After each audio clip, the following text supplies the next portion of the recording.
Hai study mates, kembali lagi bersama Let's Study Career. Nah, pada kali ini kita akan belajar mengenai finding specific information, yaitu ada di dalam materi Organization of Ideas. Nah, ini merupakan materi yang cukup mendasar dan menarik juga untuk dipelajari.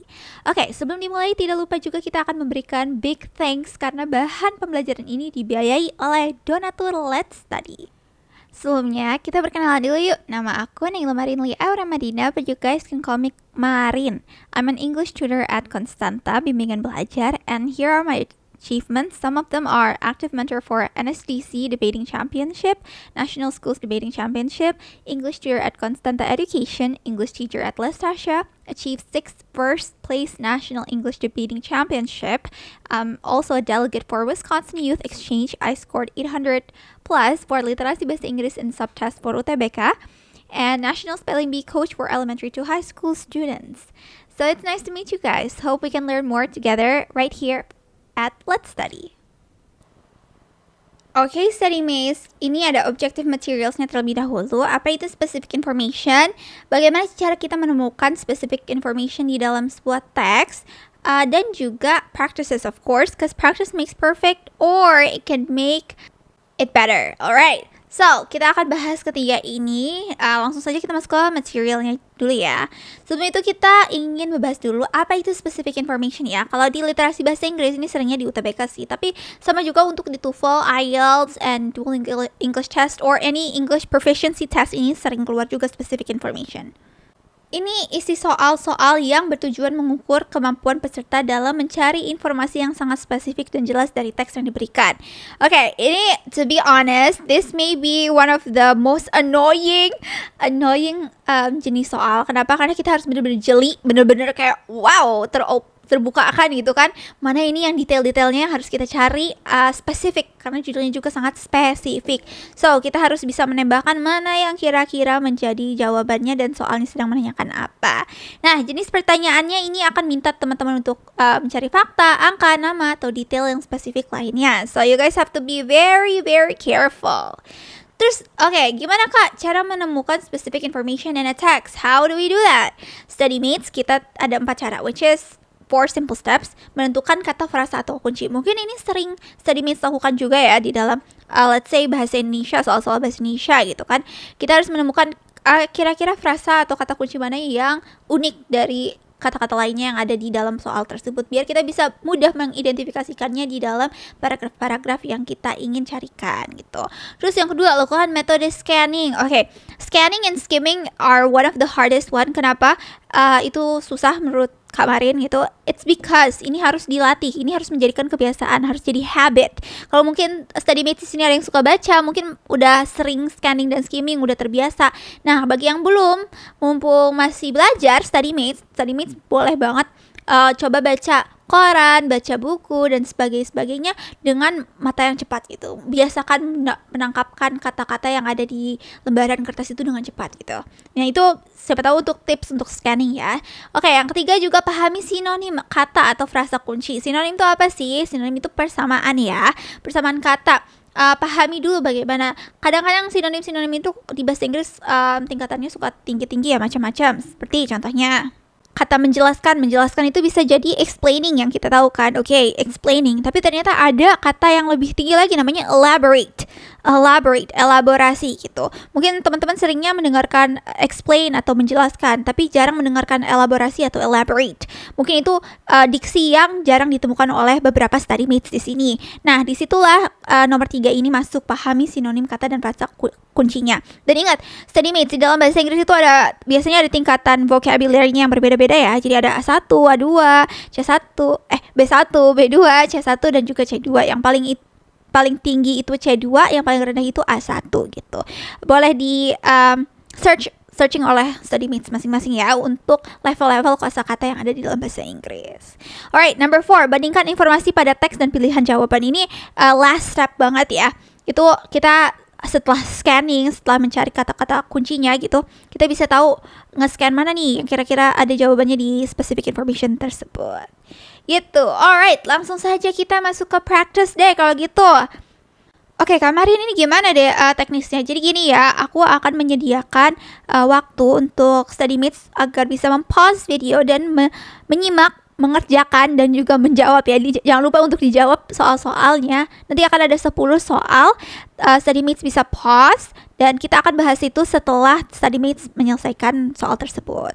Alright? Oke, langsung saja deh kita masuk ke number 1. Silahkan. Alright, the answer for number 1 is B, lower than expected energy generation. Oke, di sini membahas tentang proyek solar roadways punya masalah utama, yaitu energi yang dihasilkan 40% lebih rendah dari perkiraan karena debu, goresan, ban, dan suhu es ekstrim gitu. Biaya perawatannya juga 3 kali lebih mahal dari rencana. Nah, pertanyaannya adalah kayak apa tantangan utama proyek ini? Primary challenge, tantangan utama. Ini udah sampai di caps lock gitu ya. Jawabannya harus langsung disebutkan di teks ya, bukan sekedar opini. Because we're looking for a specific information, bukan specific opinion gitu kan. Oke, kita bahas di sini. Kenapa jawaban B paling benar? Karena teksnya menyebutkan masalah utama adalah energi yang dihasilkan jauh di bawah target. Kenapa bukan A, public opposition atau penentangan publik? Ini tidak disebutkan dalam teks ya, so it's not given. Terus C juga tentang high installation cost, biaya instalasi tinggi. Ini teks cuman menyebutkan biaya perawatan mahal, bukan instalasinya, nggak sampai sedetail itu gitu. Terus risk of cyber attacks on the grid. Ini bahkan tidak disebutkan sama sekali. Terus E, kurang dana pemerintah, ini juga tidak dibahas. Jadi yang paling tepat adalah B, lower than expected energy generation is the primary challenge facing the solar roadways project. Alright, that's for number 1. Continuing on, semangat teman-teman. Number 2, silahkan dikerjakan.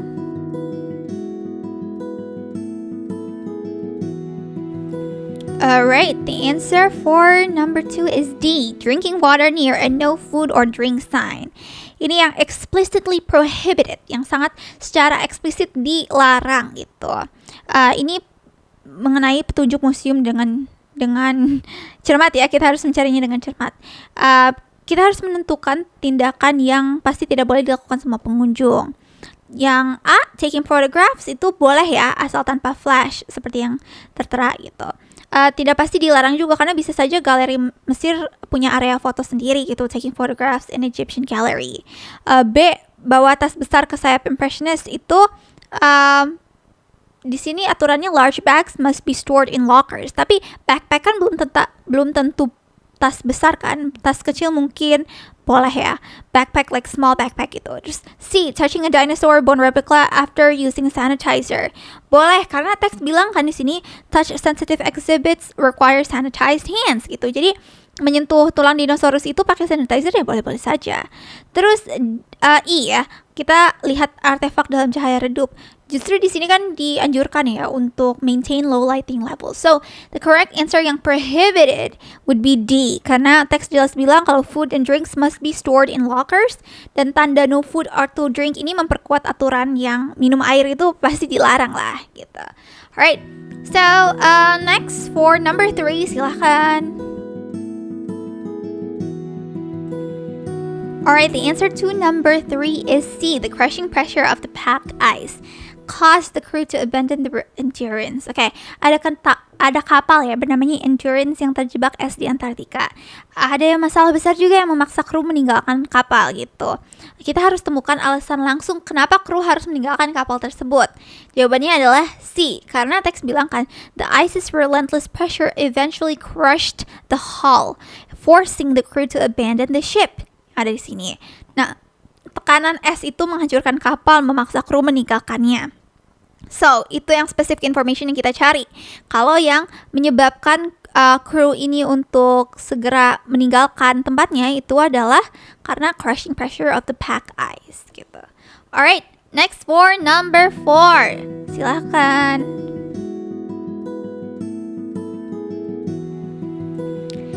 The answer for number 4 is C. Coins found at the site date to 320 to 350 AD.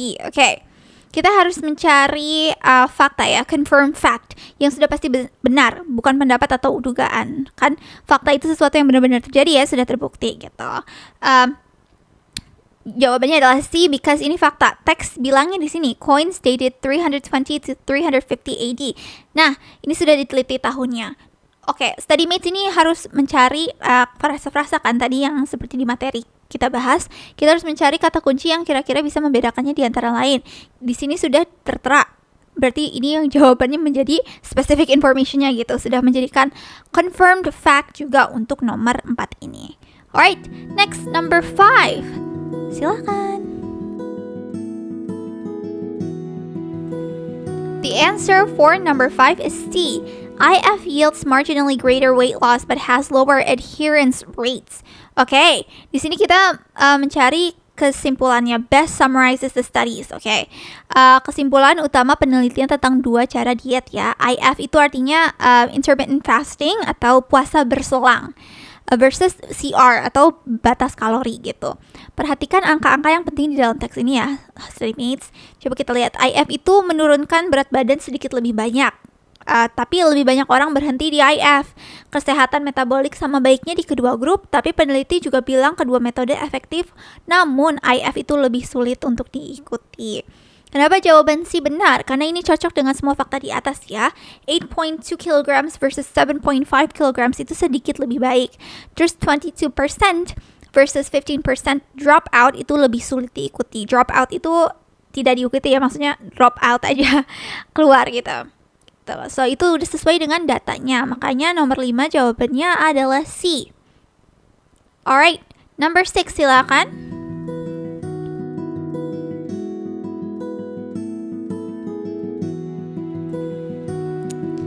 The answer for number 6 is B. Warn potential buyers about its performance shortcomings. Alright, what does this mean? Oke, kita sedang baca review tentang tenda Zephyr ya. Zephyr or Zephyr, I don't know. Can you guys pronounce this better than me? Please do try ya, StudyMates. Alright, so jadi tenda ini sangat ringan, hanya 800 gram dan mahal juga katanya, cuma $850 katanya. Tapi punya banyak masalah saat dipakai. Jadi kita harus mencari maksud penulis mereview ini kan. The reviewer's primary purpose is to, untuk apa? Apa sih maksudnya penulis review ini? Kita harus melihat kata-kata penting di sini, seperti significant drawbacks, atau significant drawbacks itu artinya masalah besar. Terus ada extreme vulnerability atau sangat mudah rusak. Terus feels like a fragile prototype, seperti barang percobaan. Nah, penulis lebih banyak bicara tentang masalahnya daripada kelebihannya dari tenda ini. Jadi jawabannya paling tepat adalah B ya, peringatkan pembeli tentang kekurangannya, karena penulis menyebutkan banyak masalah seperti rapuh, bocor, sempit untuk memperingatkan pembeli begitu. Alright, next for number 7 silakan.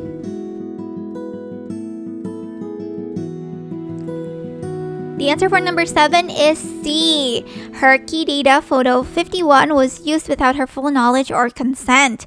Oke, jadi sekarang kita sedang membahas tentang Rosalind Franklin dan DNA. Nah, Franklin itu bantu temukan struktur DNA ya, tapi orang lain dapat penghargaannya. Kacau banget.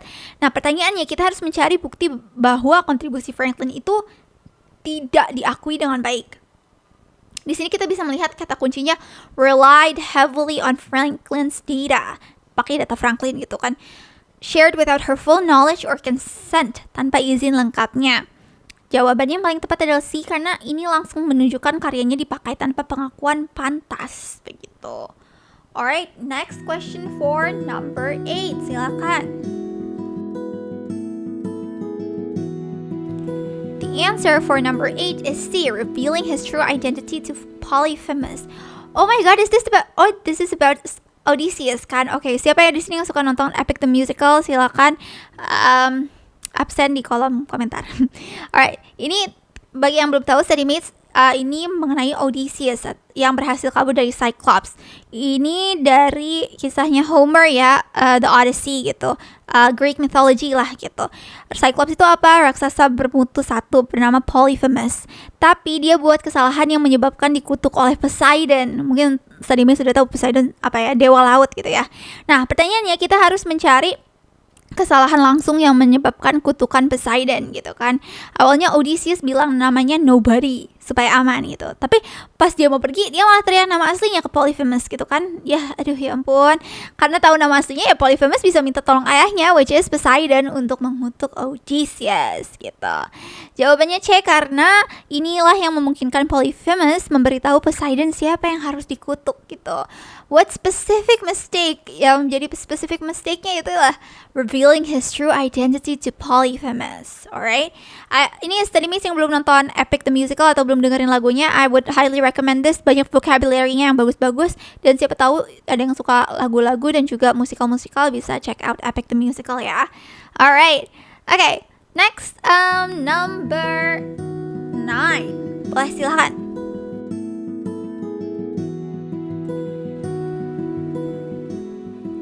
Alright, then the answer for number 9 is D, by emphasizing Burr's regret through the lyric "History has its eyes on you." Oke, ini soalnya mengenai Hamilton. Bagi yang belum tahu, Hamilton juga merupakan musikal yang Broadway musical ya. Who doesn't know? Siapa yang nggak tahu boleh cek dulu di YouTube or anywhere through streaming platforms. Ini tentang secretary nya Amerika waktu itu. Oke, so ini membahas tentang musikalnya ya, Non-Stop. Lagu ini membandingkan Hamilton sangat bersemangat karena nulisnya banyak sekali. Sedangkan Burr itu lebih ke hati-hati, lambat, dan mengambil keputusan seperti yang tertera di dalam teks di sini. Apa itu artinya foreshadow? What is foreshadow, Kak? Gitu. Foreshadow itu artinya penunjuk ya, atau petunjuk deh. Bayangan tentang sesuatu yang akan terjadi di masa depan. Kalau verbanya berarti foreshadowing gitu. Nah, penting bisa dilihat di sini lirik terakhir "History has its eyes on you" itu foreshadowing bahwa Burr akan menyesal di kemudian hari dan akhirnya kalah dalam politik karena terlalu ragu-ragu. Jawaban yang paling tepat adalah D ya, menekankan penyesalan Burr melalui lirik "History has its eyes on you", karena benar teks langsung mengatakan ini adalah foreshadowing penyesalan Burr by emphasizing, dengan menekankan kalau Burr itu regret atau menyesal dengan lagu liriknya di "History has its eyes on you". Alright, okay. Next for number 10, last one. You guys can do it, study mates, okay? Last one, silakan.